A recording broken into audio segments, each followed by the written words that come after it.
So welcome everybody to the Rocket Fuel podcast. Today I have the pleasure of speaking with Mike Frommelt and Tony Bednar from KeyStone Search, a search firm that helps private companies reach the next level of success by securing executive leaders aligned with their vision, goals, and values. So Mike and Tony, thanks for your time today and welcome to the show. Thanks for having us. Thanks, Mark. Yeah, appreciate you being here. We should have a very interesting conversation. So to kind of kick us off, Mike, let me start with you. So, you and I have known each other for a pretty good while now. We initially started talking back when Gino and I were first writing the book Rocket Fuel. So to kind of start us off, talk to me a little bit about where, your firm was back then, and then how you led into, finding Tony as your integrator. Sure. Yeah. I think back a ways here, but we back then we were running EOS. We started running EOS at KeyStone back in 2009, and I think when you were writing Rocket Fuel was 2011. Yep, about right.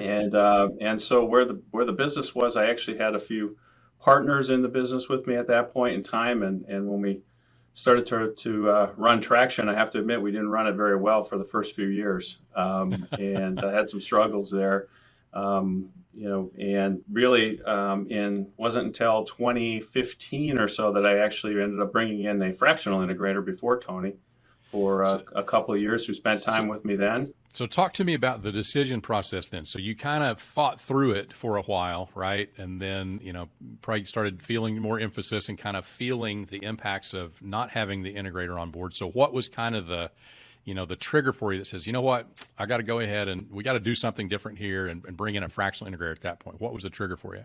Yeah. Well, a couple of the partners had left the business at that point. One had retired, one had left. And I was really looking at kind of what's the next generation of Keystone. What do we want to be when we grow up? And I knew that we needed to change our model a bit, and really wanted to create more focus in the business. And so that's what really led me to bringing in that fractional integrator. His name's Jerry Rick. Came and was with me for a couple of years and really helped me get the model right and make those changes and get the team right around that model. And then after having Jerry on board for a couple of years. So hang on, let's don't move off that yet. So those couple of years, I want to talk about your first experience. So Jerry came in fractional. Like how many days a week was he working fractionally for you? He was working a day and a half a week.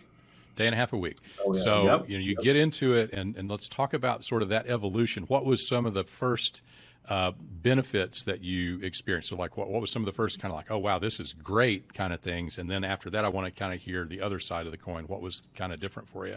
So what did you like most about it out of the gate? Yeah. Well, one of the things that Jerry and I did was we went to breakfast every Friday morning, and Jerry would say to me, what's keeping you up at night? And it was the first time that they had anybody who really kind of just picked my brain and started to sort of organize it, because there was all kinds of things that were keeping me up at night, and all kinds of ideas and things that I had going on. So, and Jerry would, he would write those things down, and we'd kind of talk through them one by one, and he'd sort of throw out the stuff that really wasn't pertinent and get us focused in on what we needed to accomplish. So that was probably my biggest memory of working with him, and the biggest impact was just that he sort of got my head straight around where we were going and how we were going to get there. And most of the time, kind of out of the weeds, right? So you started probably thinking about a different level of issue and problem, right? Yeah, exactly. And the time that that Jerry and I spent he was mostly spending with me. So it was really that visionary integrator relationship, and he was really kind of helping me, like I said, create the right model for where we wanted to go. He certainly did, lead our L10s and had contact with the team as well, led the team. But most of the work was with me, because we were trying to get things straight for the future. And so he just really helped me kind of sort through and evaluate kind of my ideas and get things right. So talk to me about kind of the other side of that. What felt like weird or awkward or different? I mean, was there anything going on with you, just psychologically at that point as you're kind of stepping into a new structure there? Yeah. felt weird to have somebody listening to me, but it was, but it wasn't a bad thing for sure. Okay. It was a great thing. So I don't really remember anything that was really negative about it. But it was just, it was the first time somebody started to sort of hold me accountable, though, too. That every Friday morning I started to get prepared for those Friday morning breakfasts. Like, okay, I know what Jerry's going to ask tomorrow, and I know I better be, clear on my thinking and be able to put it out there in some sort of way that he could digest. So so that forced me to get more focus as well. Cool. Okay, so that goes on for a couple of years. So then, that relationship kind of, we'll talk about it. Tell me how the transition kind of happened from, the fractional relationship with Jerry, and then ultimately, hey, I need to do something different, or how did that happen? Yeah. So we got to a point where we felt like we had the model right. We had the team was right, and we were starting to make progress and really going after what we wanted to do. And I realized that now, as we added a couple of team members, and now that team piece was going to become much more important. And I felt like having somebody only a day and a half a week was not going to be able to take care of leading the team, taking out the drama, all those things that from a people leadership, people development standpoint that we needed to do to keep the business going in the right direction. So Jerry and I had a conversation. So I feel like it's time that we bring in a full-time integrator, and so we started a search to do that, and that's how we wound up with Tony coming in. Okay, so for context, how big was the team at that point? At that point, I think the team was 5. Okay, so not a huge team, but again, more than. And let's see, you're pretty high on the visionary score. So not very high on the integrator score. So I can imagine the more people, kind of that takes you out of your sweet spot. And so okay, so that makes a lot of sense. Okay, so now let's talk about the search. So you're kind of eating your own dog food here, probably, right? As you're going out and looking for Tony. So walk us through that. So how did you approach solving that puzzle for yourself? Yeah. Well, we're an executive search firm, and I've been a recruiter for 30 years. So I feel like maybe to my detriment, maybe I could make some shortcuts here and there when it comes to doing a search. But I really did try to follow I absolutely followed our philosophy and our process in terms of reaching out to quality people that I felt could handle the role.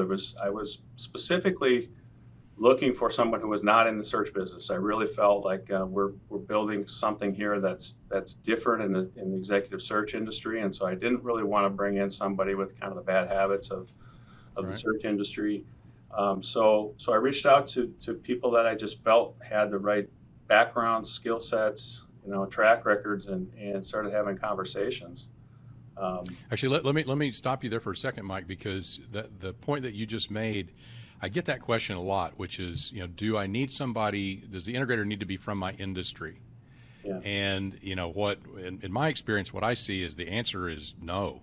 It's a skill like any other skill, whether you're a finance leader or a operations leader or a sales leader, whatever. It's kind of that technical skill that's the key. If they have industry experience, okay, maybe that's a plus. But maybe you're looking for somebody, like you said, with fresh eyes. So if somebody asked you that question, hey, do they need to be from my industry? What would you tell them? I would say no, absolutely not. Now, when we're guiding our clients on this, we will say that it's you want to find somebody that's from a similar industry, more maybe from a business model standpoint than an industry. So there are certain things that would be really far away from what you do that would really take someone a long time to understand. But for the most part, coming from a similar industry, similar business model, if you're looking at the right people, they're going to be smart enough to pick up your industry pretty quickly. Good. On a related vein, On a related vein, what about firm size? So, I see sometimes, we work with entrepreneurial companies, right? They're nimble and not huge, and they're moving quick and a lot of responsibility. And sometimes you're wearing a lot of different hats. And sometimes I see them bring in people that really just kind of have a big corporate background. And sometimes that entrepreneurial environment breaks those people. So when you look at firm size, is the same kind of thing? Are you looking for people that kind of are coming from a similar firm size, or you think about that in a different way? Well, the way that we think about that is that we generally want to bring in somebody that has seen what bigger looks like. So has seen where you want to go. Because there is a big difference between a $10 million company and a $25 million a year company. And so if you're 10 and you want to go to 30, we want to bring in somebody that's seen what 30 looks like. But there's also a point there, like you said, where the big corporate, somebody that spent their whole career in $1 billion plus is probably going to be a tough transition for them to step back. Right. So in the case of Tony has worked in bigger businesses and had been in sort of smaller divisions of larger businesses, as well as some bigger company types of assignments as well.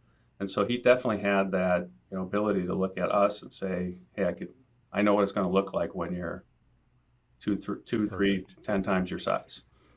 Perfect. So you start, putting your feelers out, and you're looking for people, like you said, so similar business model, somebody that's been where I want to go, that kind of fits the criteria that you're looking for. So Tony's been sitting here patiently this whole time. So I want to check in with you. So at that point in time, when Mike kind of first starts that search, where were you? What were you doing? When I first met Mike, I was the president and integrator for a publishing company here in Minneapolis. So I had recently kind of discovered EOS, read the book Traction, read the book Rocket Fuel, and I'd been with a printing company as an executive for a number of years, and left that company and kind of was out just trying to figure out what I wanted to do next. And through just personal networking, got introduced to Traction and really quickly zeroed in on the fact that I want to work for a company running on EOS. And so I focused all my efforts in networking to talk to folks and get those opportunities. Got an opportunity to work with a company that was going to start implementing EOS. They were using Sean O'Driscoll at the time. It was a great entry into EOS and learning the operating system.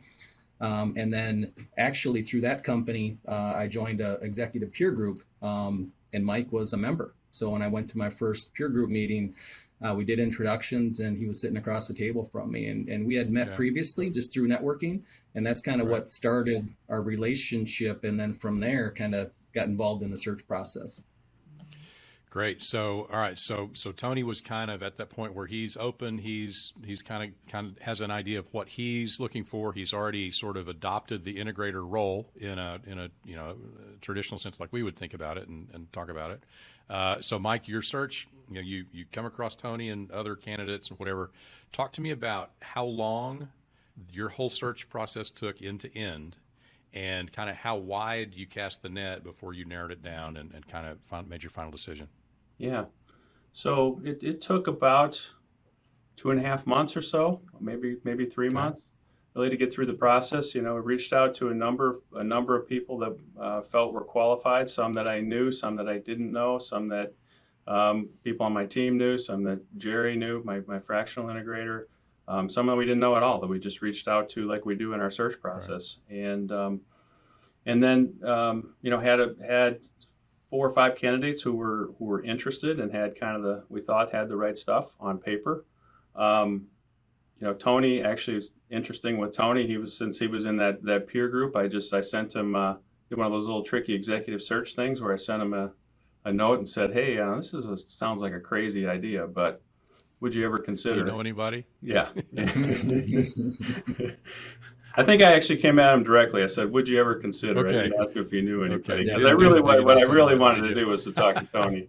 So, and he said, hey, I'm open to a conversation. And so, we got together kind of informally. And then once we established there was some interest, we did a more formal interview, had him interview with Jerry, met a couple of team members, I think, as well. And so, it was a 3 or 4 step kind of interviewing process, and and ultimately made the decision to bring Tony on. But we did have a couple of other candidates that kind of went through a couple of interviews as well, and but Tony clearly stood out as the top candidate. So 2.5, 3 months, kind of end to end. So, first at that point in time, relative to your expectations, was that fast or slow? Well, again, being in the executive search business, that's what I did. That's what I expect. So I think it's. So that was. Yeah, I mean, I tell our clients too. You can't expect to do something like this in less than close to just under 3 months. It's you really got to walk through a process and be thorough and make sure you get multiple looks at a candidate, and so it's about what I expected. Okay, yeah, my reaction is that's pretty good. I think that's pretty fast. I see a lot of people take a lot longer than that to work through it if they do it well. And then, of course, the other end is they move much quicker than that, and they don't go through all the steps, and they make a bad hire. Right? I wouldn't suggest shorter. I'll say that. I wouldn't suggest doing it any shorter. Okay, good wisdom there. Okay, so now you've completed your search. You've found Tony. You're feeling good about it. Tony's feeling good about it, and so the relationship begins. And so talk to me about how that started. Right out of the gate, what did you do to kind of make sure that this thing had every chance to be great? Yeah, I think one of the things that happened, and I don't even know all the things that happened behind the scenes here, but Tony reached out to Jerry, and the two of them got together, and I think they got together and talked about all my flaws and things like that multiple times before Tony even got started. And so when he came into the first meeting with me, as an employee, he was well prepared. So he was prepared. Yeah, that's one of the best things about Tony is I've never seen him unprepared for anything. So he came in with a series of questions for me. It was oddly similar to the way Jerry used to ask those questions. So I know that they had gotten together and discussed it. Right. And just started setting the table. What do we want this to look like? What are the key things? What are you losing sleep over? Here's where Jerry had. Let me reframe that question a little bit. So I want to, at a high level, kind of where was your focus? So Mike, what was what if you were thinking about, all right, here's 2 or 3 things I need to make sure happens to help Tony be successful here. So at the beginning, what was kind of that short list for you? Yeah. Well, I knew that we had to spend an extensive amount of time together to really start building trust. And so we had numerous meetings just to talk about family, personal values. I mean, we just spent a lot of time together. We went out to dinner with the wives. We just intentionally spent a lot of time. And, Tony coming out of a different industry, we did spend a good amount of time too with me just kind of doing a download on here's sort of the executive search business, what it looks like, the quirks of the business, the key things that you kind of need to understand to be successful and things like that. And Tony did a wonderful job of pulling that out of me and sort of still pulling that out of me today, because a lot of it's up here and not on paper where it should be. So that's my strongest memory kind of when we got started was just intentionally spending a lot of time. And maybe Tony. So Tony, your side of the. Yep. Yeah, let's hear, Tony, from your side of the relationship. You're coming into this thing, you're experienced, as you're coming in, it's like, all right, boom, boom, boom. I got to make sure these 3 things get done right out of the gate. What was that short list for you? Really getting to know the people was top of my list. So having the conversations, going out for lunches, just really listening and learning the business. So getting to know the people, learning the business, shadowing Mike, sitting in on interviews, on conversations, trying to just be a sponge and absorb as much as I possibly could. And while I'm doing that, I'm starting to really dig into the P&L and the financials as well, right? So really understanding the business from that perspective. And then, Mike mentioned meeting with Jerry. That was invaluable. Just getting the download from him on, where are you at? Where are you and Mike at with your conversations? Tell me about the business model. What's the vision? And really going through the VTO, in word by word. And it's just really understanding what every word means, understanding the core values. And Mike and I spent a lot of time with the core values and kind of just making sure I understood it. We We rewrote a couple of things, just to make sure we're on the same page with exactly what the core values are and what we want to build around going forward, those types of things. Right. So, it's been, the first 90 days for sure, just listening, observing, learning, asking a lot of questions. Do you remember your first big win as integrator, where you did something or you made something happen, and Mike and or the team kind of took notice and it's kind of like, okay, this guy's going to help us. This guy's the right guy. Do you remember a moment like that, Tony?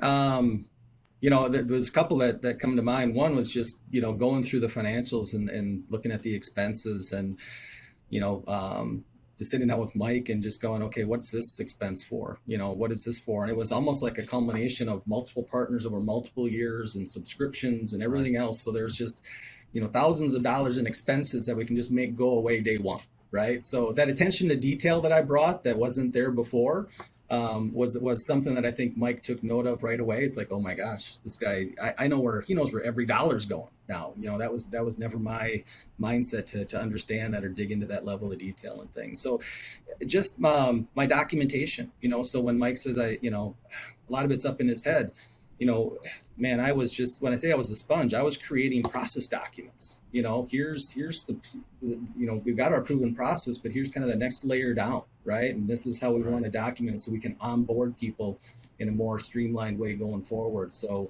building those tools that we could use, to train new employees going forward, I think was another thing that he noticed right away. Nice.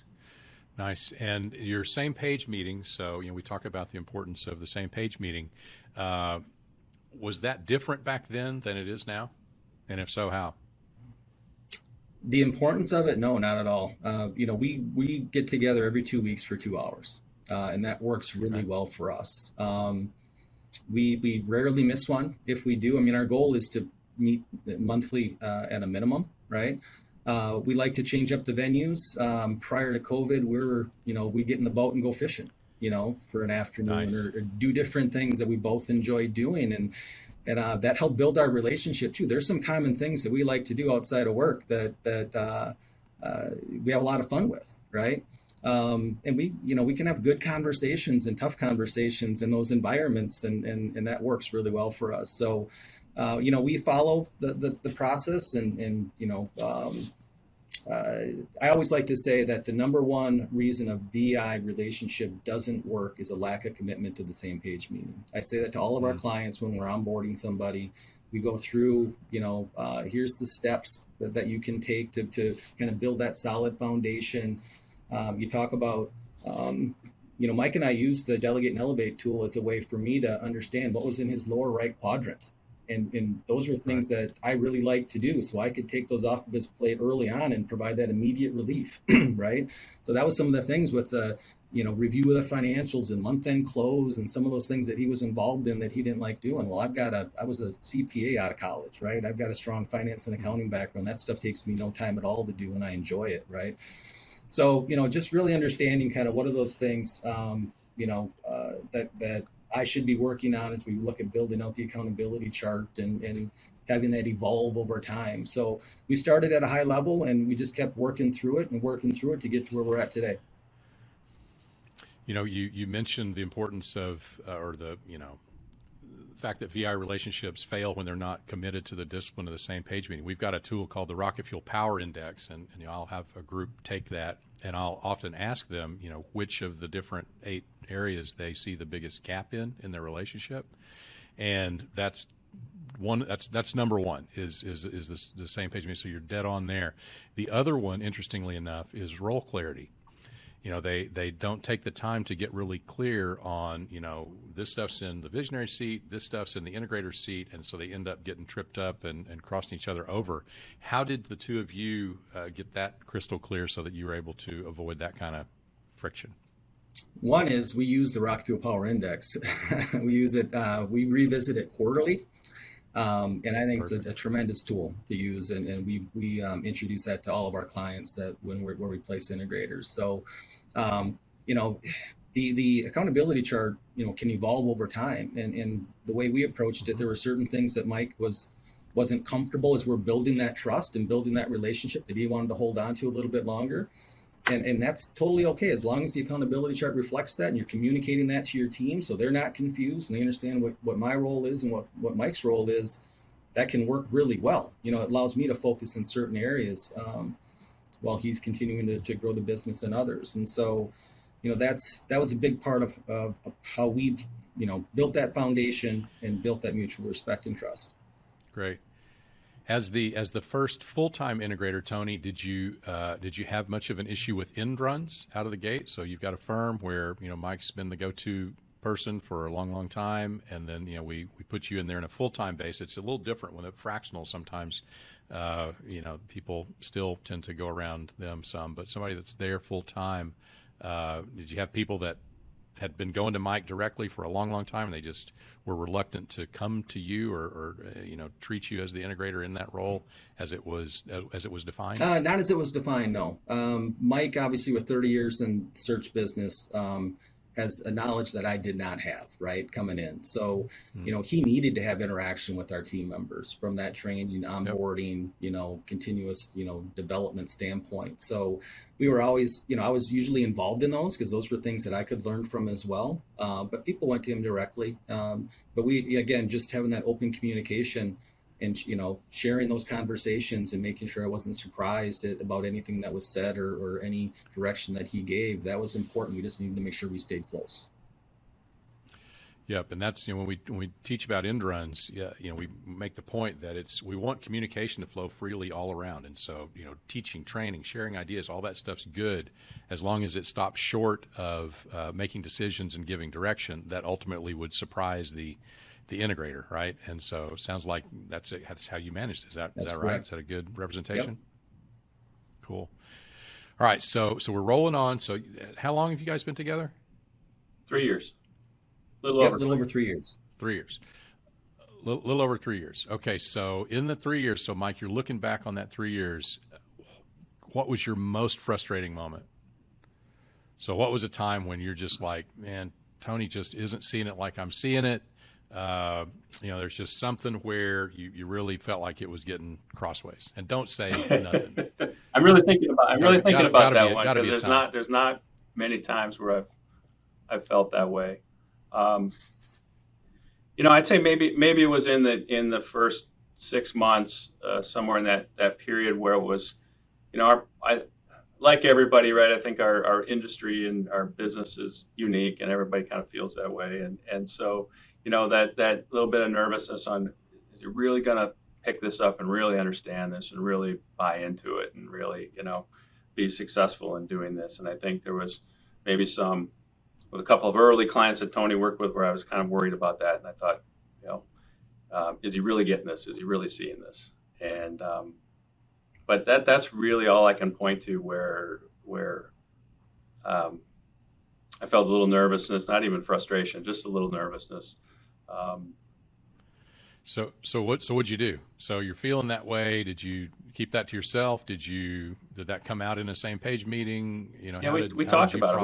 We talked about it in a same page meeting, but we also, it's not just our same page meetings. I mean, we communicate almost daily. So, and when, particularly as it relates to client projects and so forth, we're connecting quite often about those. So I was just very upfront with them and said, I'm just a little bit worried about this. Is this something you want me to help you with? Is this something I should kind of step in here? And Tony's always been great too about a check-in with me on particular things that he's doing with clients and particular things he's doing in the search business. He's not arrogant at all to come in and say, well, I know how to handle this. He's always kind of checking in with me just to make sure, hey, have you seen this before? Have you seen a client do this before? How did you handle it?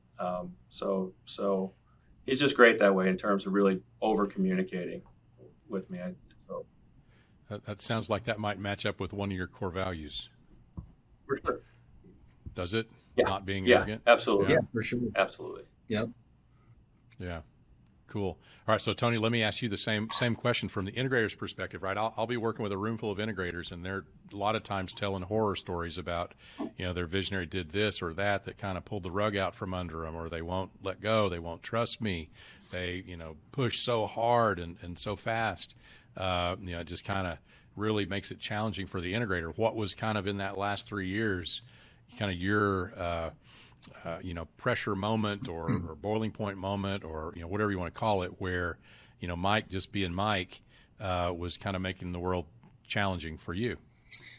A couple things come to mind. One is when Mike just referenced a lot of the process was in his head, and it's trying to figure out a way to get that out of his head and on paper. And we ended up, it just, was me shadowing him, and it was doing it real time. It wasn't a separate, kind of defined event. It was just doing it in the normal course and me kind of documenting things as we went and then checking in with him and showing him kind of, here's a process. Did I capture this all correctly? And it's like, yeah, that looks great. Or no, I tweaked these couple of things, right? So that was challenging, and it still is. We're still creating those learning opportunities as a firm to leverage Mike and his experience and bring that into our day-to-day. So that's something we continue to work with, but we've got a good process in place now to do that.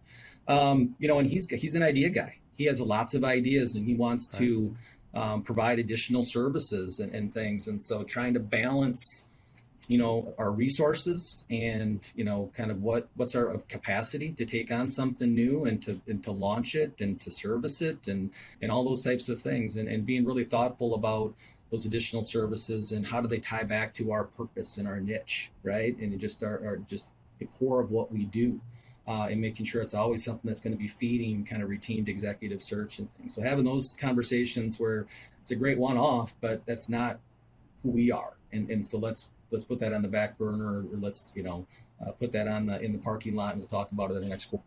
So how do you deliver that news to Mike? So Tony, when you feel like you need to say no. And you've got your reasons. It doesn't fit our core focus. It doesn't whatever. Mike, it was his idea, and all his ideas are awesome. And so he doesn't want to hear no, particularly. So how have you found is the best way to kind of deliver that feedback, deliver that news to Mike that, this isn't one for us? One, I like to make sure I have the conversations to fully understand his vision, but then I'm a very practical person. I'm numbers driven. I'll say, here's what that means from an investment standpoint. We're going to need to hire 2 new staff, and that's what that, here's the onboarding, and this is the impact it's going to have on the P&L, and is now the time to do that. So, or, love the idea, but we got to get through these 3 things first, right? Let's get to this point, and then that'll be the trigger for us to take on that new initiative or add that new service. So it's not necessarily just a no, it's not right now. It's kind of more. It's more of a yes if. Yeah. Or yes when. Exactly. Cool. So I like that. And so Mike, how does that feel? So when you hear the no, as Tony presents it, how does that process for you? You've gone, hey, this is a great idea. I came up with this. Hey, let's do this. And he says, well, here's what that would mean. And then there's always that first little gut reaction, like, oh, they're shooting down my idea, right? There's always that first first little negative reaction, but I've learned to kind of quell that pretty quickly, and just kind of think through what Tony's telling me, because what's so great about Tony is he's the first person that I've ever had close to me that I can say, hey, can we vet this idea out? And so it's kind of gotten to almost, to a reverse situation where I'm not just necessarily throwing ideas out. I'm saying, here's an idea, Tony, could you vet this out and see if this one will fly or not? And he's so great at doing that and it's just such a relief for me actually to be able to do that. So I still have those little gut pains, but I hold on to it pretty well. I love that though. What you described, that's sort of the evolution of the conversation where it's kind of like, oh my gosh, I'm so glad you pointed that out. I wouldn't have seen that, right? And so it's that other perspective that, we're different. We're the 2-piece puzzle, and so that's the whole point, is we're not the same. And so we uncover things, think about things in a different way that makes the whole thing better. All right, so another thing I'm curious about in your interaction, and Tony, this is for you, but I know a lot of integrators that they sort of, over time, they're able to kind of decode their visionary. And so they sort of know when the right time is to ask them about certain things, the right way to kind of phrase or deliver certain information or news. Sometimes it's as simple as, before or after the meal we're having together. And have you got some kind of secret code that you've kind of figured out for how you deal with Mike in that You regard? know, not really, in the sense of our relationship has gotten to the point where there's so much trust and mutual respect that I don't hold things back. I don't wait to have conversations. If I have a question or something happened, I pick up the phone and I call him, or you know, immediately. There's not no hesitation on our part. Love that. Love hearing that. So let's play the future game for a second. So if I'm talking to you guys 10 years from now and you're still together as visionary and integrator, how is your relationship different? So I'll answer that first, Mike. I mean, the relationship, I don't think is I honestly see us spending more time together away from work 10 years from now. I see us going on fishing trips up in Canada and doing different things that we like to do. We've been focused the last 3 years on really redefining Mike's role in what he's focused on a day-to-day basis, and taking him more out of the day-to-day in terms of actually running search and doing more writing, doing more presenting, just being the face of the organization, and doing what he really, being on podcasts, doing what he really loves to do, right? Which is where he wants to spend his time. So in 10, I don't even want to wait 10 years. In 3 years from now, we better be we will be in a really good spot from that perspective, where he doesn't feel like he needs to retire, because he's loving, his day to day and his life and his job. Right. So we're getting close.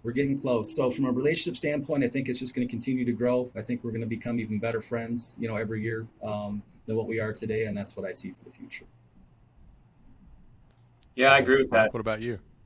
That's a really good start. That's a really good start. No, I agree with that. And I think, I see my role hopefully changing. I'm still today sort of that subject matter expert with all the recruiting experience that I have inside the organization. But I've seen leaps and bounds as far as, really that understanding from Tony and the rest of the team. And so really, truly kind of getting myself into that pure visionary chair is where we're going, and yeah, when we get to that, I think our relationship's just going to be that much stronger, and like Tony says, probably spending more time together personally and talking about some of those bigger visionary type things than some of the day-to-day stuff that we still have to kind of talk about today. Love it. Love the vision. Okay, so we've got lots of people listening that are visionaries, lots that are integrators, all at different stages of the journey, right? Maybe they're, on their own now, trying to figure out how to get, paired up. Maybe they're in a relationship that's pretty good. Maybe they're in one that's bad. Maybe they're at a similar place than y'all are, or maybe they're even a little further down the road. If you looking back on your experience and getting to where you're at right now, which, feels really good based on how you're describing it to me. If you could give yourself one nugget of wisdom back then, when you were kind of just starting or just starting down the visionary integrator path, what would it be? And so, Tony, I'll start with you. In terms of just building my relationship with Mike, focus on that, or? No, in terms of a, really stepping into and embracing and becoming the best integrator you can be and the best relationship you can be. So in terms of being, the best integrator, being humble, being vulnerable, having open and honest, timely conversations is key. And not feeling like you have to have all the answers. And you got to, you're there. You've got great team members, and you're there to take advantage of everything they have to offer, right? And I am just a member of the team, even though I'm in that integrator seat, right? I always had the philosophy, people don't work for me, they work with me, right? I'm in the trenches with them every day. We're accomplishing great things together, and having that mindset and then using that to kind of build the foundation of that VI relationship is what's given me success and what's helped me build my relationship with Mike. Love it.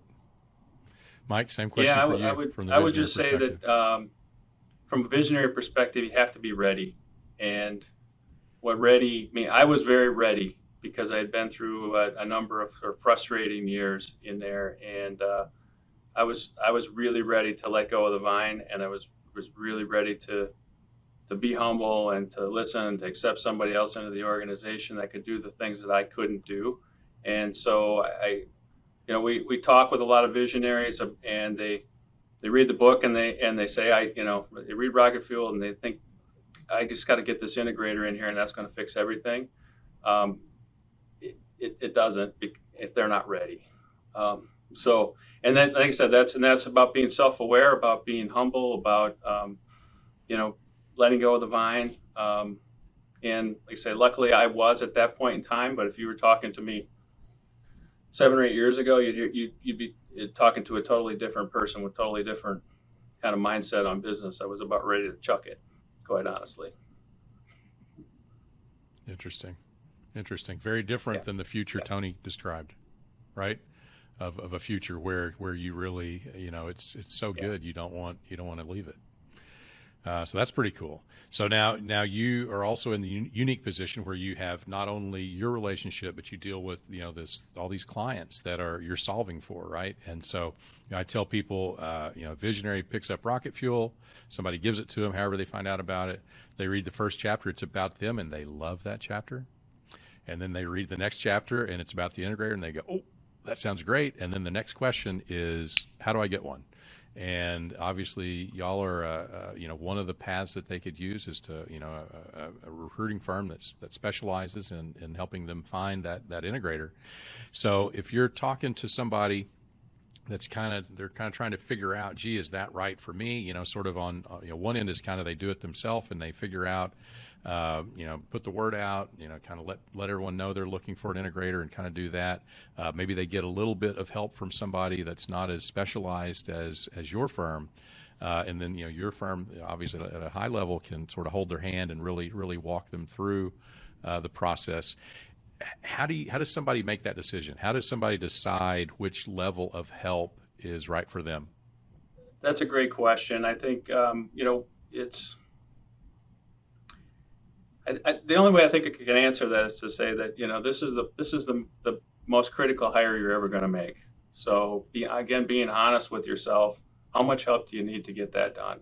I think a lot of people overestimate, how big their network is, or they overestimate how much work it's going to take to actually go out and really truly conduct a search for themselves.